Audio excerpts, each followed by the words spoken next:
Sehr geehrte Damen und Herren, mein Name ist Jörg Müller und ich möchte Sie als Vorsitzender des Vereins Emati e.V. herzlich im Namen der Veranstalter begrüßen.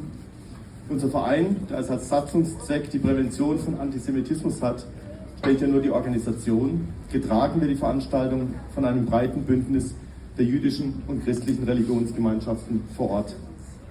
Stellvertretend sprechen heute Frau Hildegard Leisinger für die ACK, die Arbeitsgemeinschaft christlicher Kirchen, Herr Stefan Hees für die Evangelische Allianz und unser Rabbiner Moshe Flomenmann für die jüdische Gemeinde in Lörrach. Den Religionsgemeinschaften vor Ort war es ein Anliegen, eine eigene Mahnwache zu machen, die besonders auch die aktuellen Ereignisse und Opfer der Geiselnahmen in Gaza gedenkt und sich für deren Befreiung einsetzt. Im Anschluss an diese Veranstaltung findet die städtische Mahnwache zum Gedenken an die Opfer des 9. November 1938 auf dem Marktplatz drüben statt. Wir unterstützen auch diese wichtige und wertvolle Veranstaltung und werden selbstverständlich daran teilnehmen. Warum stehen wir heute an dieser Stele hier? Vor 85 Jahren, am 9. November 1938, war am 9. November 1938 der deutschlandweite Pogrom und keine 2 Jahre später mündete die Entwicklung dahin, dass 1940 von hier aus Juden ins Internierungslager nach Gürs transportiert wurden. Deren Tod geschah oft Monate oder Jahre später. Es wurde damals nur wenig unternommen, Einzelne zu retten. Wir sind alle aufgewachsen mit der Mahnung und dem Versprechen, nie wieder.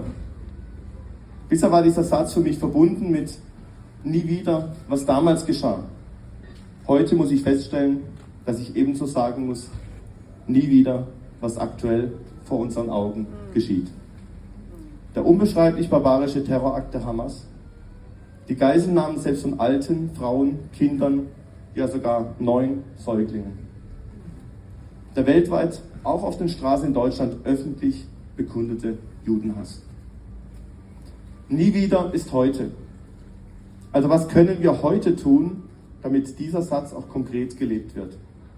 Ein paar Gedankenanstöße, was nie wieder mit uns zu tun haben könnte. Was hat nie wieder zu tun mit mir? Ich möchte meine Sprachlosigkeit verlieren und mich persönlich dort, wo ich Einfluss nehmen kann, auch gegen Antisemitismus einsetzen. Was hat nie wieder zu tun mit uns hier? Es ist wichtig, dass wir in Lörrach, ob Gläubige oder nicht, uns dafür aussprechen und einsetzen, dass die Bilder aus anderen Städten hier nicht Realität werden. Wir wollen als Christen zusammen mit unseren jüdischen Freunden stehen und ihnen auch zeigen, dass sie in dieser Stadt nicht alleine sind. Was hat nie wieder zu tun mit Lörrach?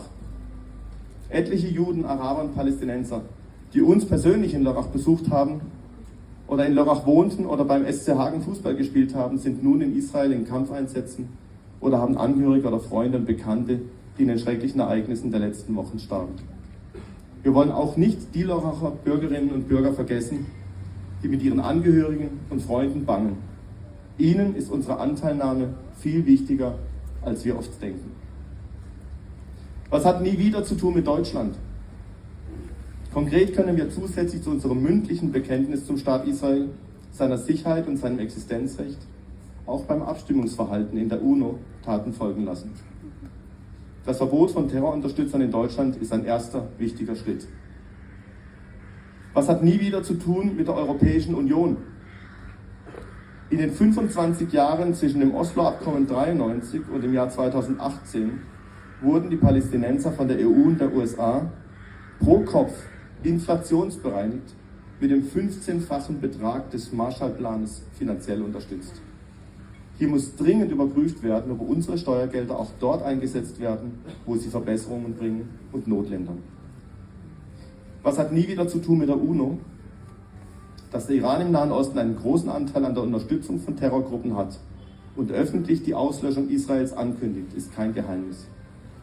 Vor einer Woche hat nun derselbe Iran den Vorsitz des Sozialforums des Menschenrechtsrats der Vereinten Nationen übernommen. Auch hier ist angebracht, bürokratische Prozesse zu überdenken, wenn sie zu solchen Widersprüchen führen. Was hat nie wieder zu tun mit der internationalen Berichterstattung? Der Wunsch nach einer ausgewogenen Berichterstattung darf den Blick nicht trüben, dass die Hamas kein legitimer Vertreter der palästinensischen Interessen, sondern eine Terrororganisation ist. Eine Hamas, die Geiseln nimmt, die eigene Bevölkerung als menschliche Schutzschilde missbraucht, deren Ziel die Auslöschung Israels ist und die weder Opposition, Meinungs- und Pressefreiheit, freie Religionsausübung oder sexuelle Ausrichtung zulässt, vertritt nicht unsere Werte. Und Terroristen sind als Quelle seriöser Berichterstattung niemals geeignet. Wir bitten und beten darum, dass alles getan wird, die Geiseln aus dem Gazastreifen heil zu ihren Familien zurückzubringen und darüber hinaus, dass solche Taten nie wieder geschehen.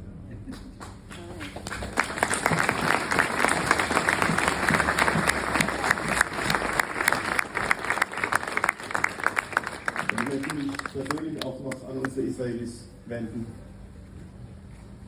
ויחד עם כל הנוצרים בלרח, אני רוצה להגיד לכם, עמכם עמינו ואלוהיכם אלוהינו, עם ישראל חי, שלום.